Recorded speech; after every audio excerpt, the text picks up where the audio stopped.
ఏ పంట అయితే విత్తుతామో ఆ పంటనే కోస్తాం. వరిని విత్తితే వరినే కోస్తాం. గోధుమలు విత్తితే గోధుమనే కోస్తాం. మరి దేనిని కొయ్యలేం కదా. అలాగే పాపాన్ని విత్తితే పాపాన్నే కోస్తాం. కోపాన్ని విత్తితే కోపాన్ని కోస్తాం. ఒకరిని తిడితే మరొకరు మనల్ని తిట్టే అవకాశం వస్తుంది. ఒకరిది దోచుకుంటే మనది దోచుకునే పరిస్థితి ఏర్పడుతుంది. కనుక ఏ పంట అయితే విత్తుతామో ఆ పంటనే కోస్తామని చెప్పి గలతీయులకు రాసిన పత్రిక 5వ అధ్యాయంలో 6వ అధ్యాయంలో రాయబడి ఉన్నది. కనుక మానవుడు ఇది సరి చేసుకోవాల్సిన అవసరం ఉంది. కొద్దిగా ఆలస్యం అవ్వచ్చు, లేదా వెంటనే రావచ్చు.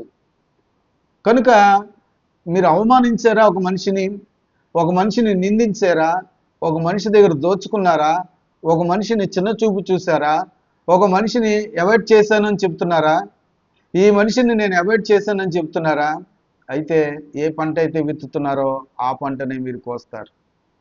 ఏ పంట అయితే విత్తుతున్నారో ఆ పంటనే కోస్తారు అని చెప్పి ప్రభు చెప్తున్నారు. మీరెవరండి మనుషుల్ని అవాయిడ్ చేయడానికి?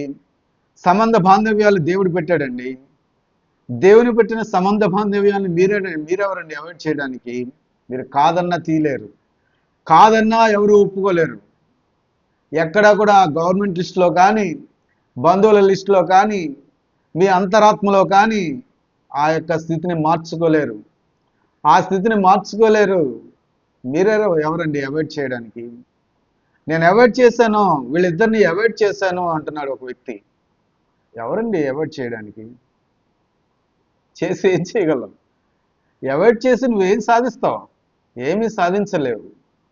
ప్రేమను పెట్టుకుంటే, ప్రేమ కలిగి ఉంటే, క్షమాపణ కలిగి ఉంటే ఏమైనా సాధించగలం. అంతేగాని నిన్ను విడిచిపెట్టేశానని చెప్తే ప్రభువు కూడా మిమ్మల్ని విడిచిపెట్టేశాను అంటాడు. అప్పుడేమవుతారో ఒకసారి ఆలోచించండి. భగవంతుడే విడిచిపెట్టేస్తే బ్రతకడం ఎంత కష్టమో. భగవంతుడే నువ్వు కాదు అని అంటే అసలు జీవించగలమా? భగవంతుడే నిన్ను విడిచిపెట్టేశానని చెప్తే ఎలా బ్రతకగలమండి? ఏ పంట అయితే విత్తుతున్నావో ఆ పంటనే కోస్తావని చెప్తున్నారు. కనుక బీ కేర్ఫుల్. చాలా జాగ్రత్తగా మాట్లాడాలి మనం. నోటి మాట చాలా జాగ్రత్తగా రావాలి. ఆ నోటిలో నుంచి వచ్చిన మాట దేవుడు వింటున్నాడు. ఆకాశం నుండి దేవుడు చూస్తున్నాడని సంగతి గుర్తు పెట్టుకొని మాట్లాడితే మంచిది. లేదా ప్రభువే మీకు సమాధానం చెప్పగలరు. ప్రభువే మీకు ఒక రోజున సమాధానం చెప్తారు.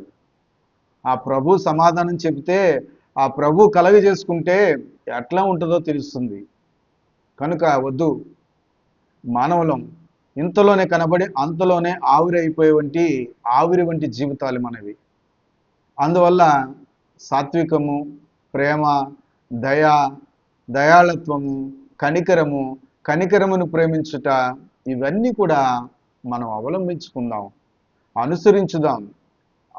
ఒకవేళ అలవాటు లేకపోతే నేర్చుకుందాం. అప్పుడు నేను అందరం కూడా పరిపూర్ణం అవుతాం. యేసుక్రీస్తు పరిపూర్ణుడు కనుక మీరు కూడా పరిపూర్ణులు అవ్వండి అని చెప్పారు. కనుక అటువంటి పరిపూర్ణతలోకి మీరు అందరూ వెళ్ళాలని ప్రార్థన చేస్తున్నాను. నేను ప్రార్థన చేసుకుంటున్నాను.